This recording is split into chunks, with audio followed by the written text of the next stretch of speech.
गजाननं भूतगणादिसेवितं कपितजम्बूफलचारुभक्षणम् उमासुतं शोकविनाशकारकं नमामि विघ्नेश्वर पादपंकजम। आप सभी भक्तों को जय जय श्री राधे, जय जय श्री राधे। आप सब ने पितृपक्ष में होने वाली श्रीमद् भागवत महापुराण कथा का बड़ा आनंद लिया।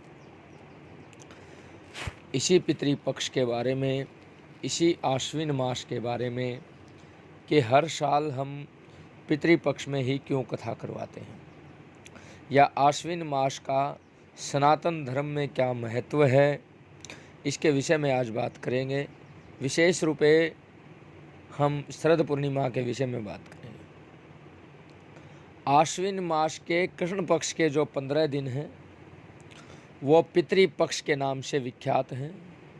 बाकी के जो 15 दिन हैं वो देवी पक्ष के नाम से विख्यात हैं।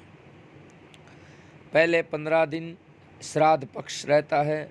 श्राद्ध का अर्थ है श्रद्धा से जो कुछ दिया जाए, कि पितृपक्ष में पितरों के निमित्त श्रद्धया दीयते यत तत् श्राद्धम, कि श्रद्धा से जो दिया जाए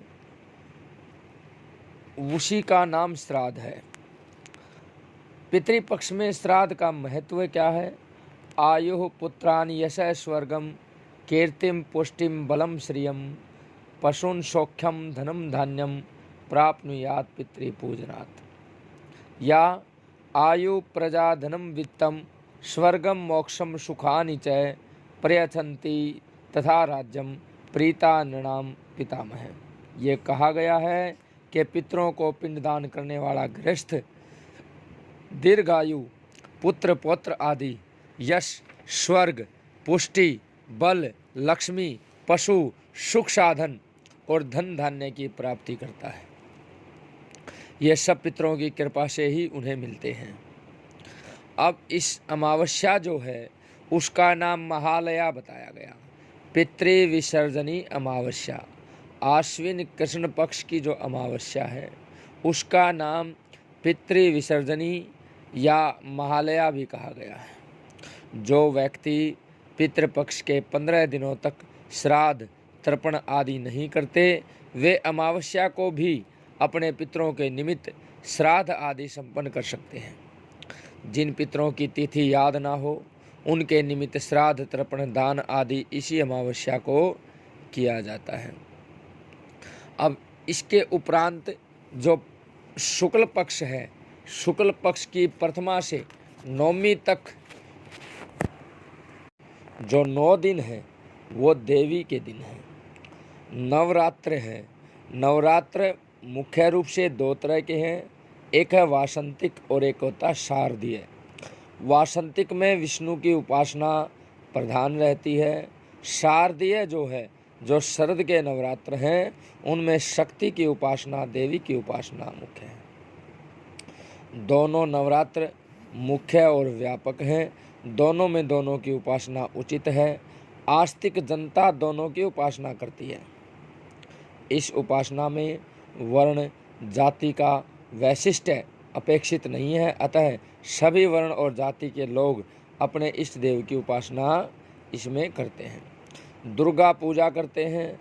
प्रतिपदा से 9वीं तक व्रत करते हैं। कुछ लोग अन्न त्याग देते हैं।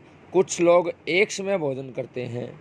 कुछ दुर्गा सप्तशती का सकाम या निष्काम भाव से पाठ करते हैं। संयत रह करके पाठ करना आवश्यक है। अतः यम नियम का पालन करते हुए माँ भगवती की पूजा करते हैं, दुर्गा देवी की पूजा करते हैं।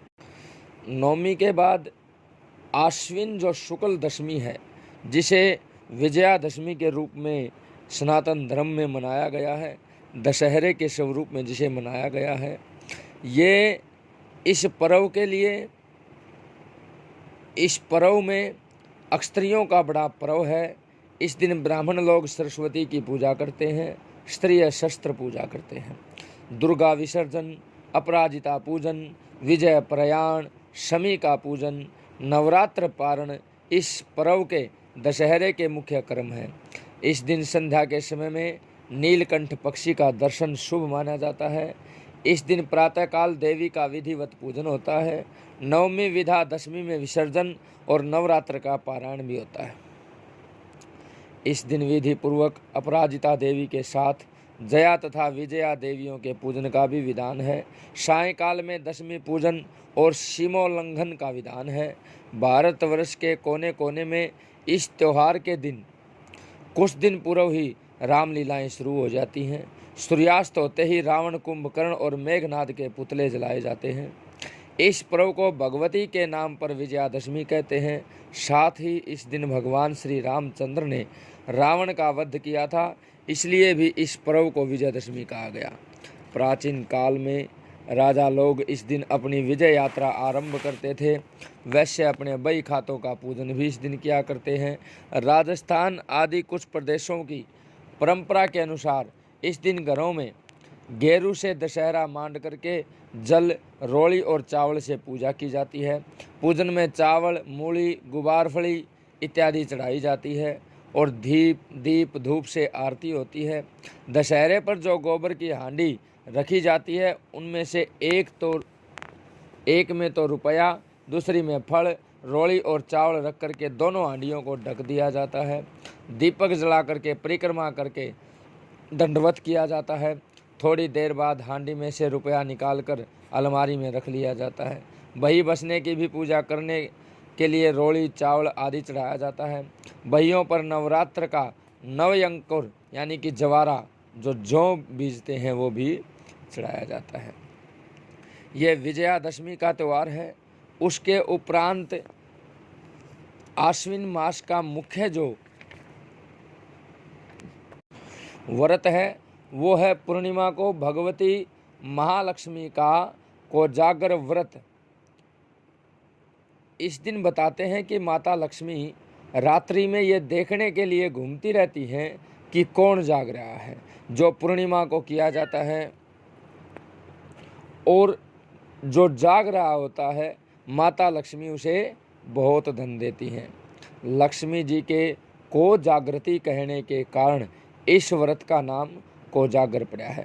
निशिथे वरदा लक्ष्मी को जागृति भाषिणी जगति भ्रमते तस्याम लोक चेष्टावलोकिनी तस्मै वित्तम प्रयच्छामि यो जागृति महीतले। इस व्रत में निशित व्यापिनी पूर्णिमा ग्रहण करनी चाहिए तथा ऐरावत पर आरूढ़ इंद्र और महालक्ष्मी का पूजन करके उपवास करना चाहिए। रात्रि के समय घृत, पुरित और गंध पुष्पादि से पूजित 100 या यथाशक्ति अधिक दीपकों को प्रज्वलित करके देव मंदिर, बाग बगीचे, तुलसी, अश्वत्थ वृक्ष के नीचे और भवनों में रखना चाहिए। प्रातः काल होने पर स्नान आदि करके इंद्र का पूजन कर ब्राह्मणों को घी, शक्कर मिश्रित खीर का भोजन करा के वस्त्र आदि की दक्षिणा दे करके स्वर्ण के दीपक देने से अनंत फल की प्राप्ति होती है। आश्विन शुक्ल पक्ष पूर्णिमा को श्री सूक्त, लक्ष्मी स्तोत्र का पाठ ब्राह्मण द्वारा करवा करके कमलगट्टा, बेल, पंचमेवा अथवा खीर द्वारा दशांश हवन करना चाहिए। इस व्रत के संबंधित एक कथा भी है कि मगध देश में वलित नामक एक अया चक्रवर्ती ब्राह्मण था। उसकी पत्नी चंडी अति कर्कशा थी। वह ब्राह्मण को रोज ताने देती थी कि मैं किस दरिद्र के घर आ गई हूँ। वह संपूर्ण लोक में पति की निंदा किया करती थी। पति के विपरीत आचरण करना उसका स्वभाव था। उसने अपना धर्म बना लिया था।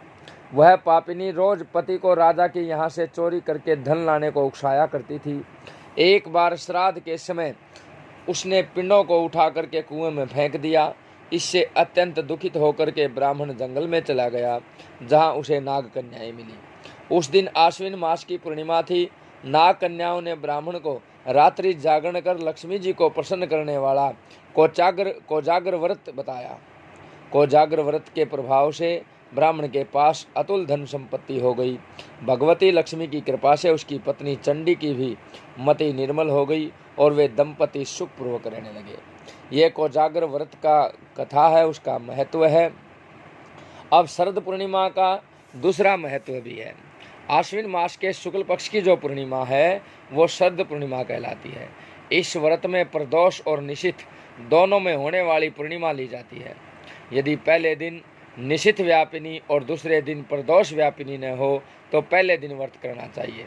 शरद पूर्णिमा की रात्रि में चंद्रमा की चांदनी में अमृत का निवास होता है, इसलिए उसकी किरणों से अमृत तत्व और आरोग्य की प्राप्ति होती है। अब इस व्रत का विधान क्या है? इस दिन प्रातःकाल अपने आराध्य भगवान को सुंदर वस्त्र आभूषण से सुशोभित करके उनका यथाविधि षोडशोपचार से पूजन करना चाहिए।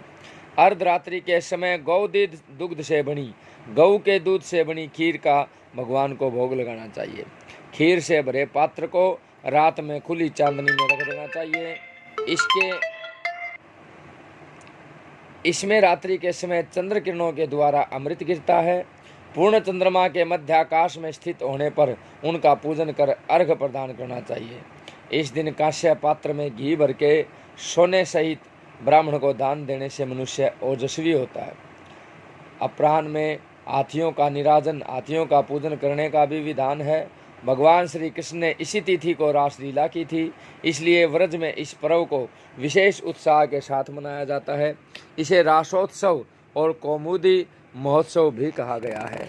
ये संपूर्ण आश्विन मास के जितने भी त्यौहार हैं उन सब का विधान है, उन सब की पूजा है। जय जय श्री राधे, जय जय श्री राधे।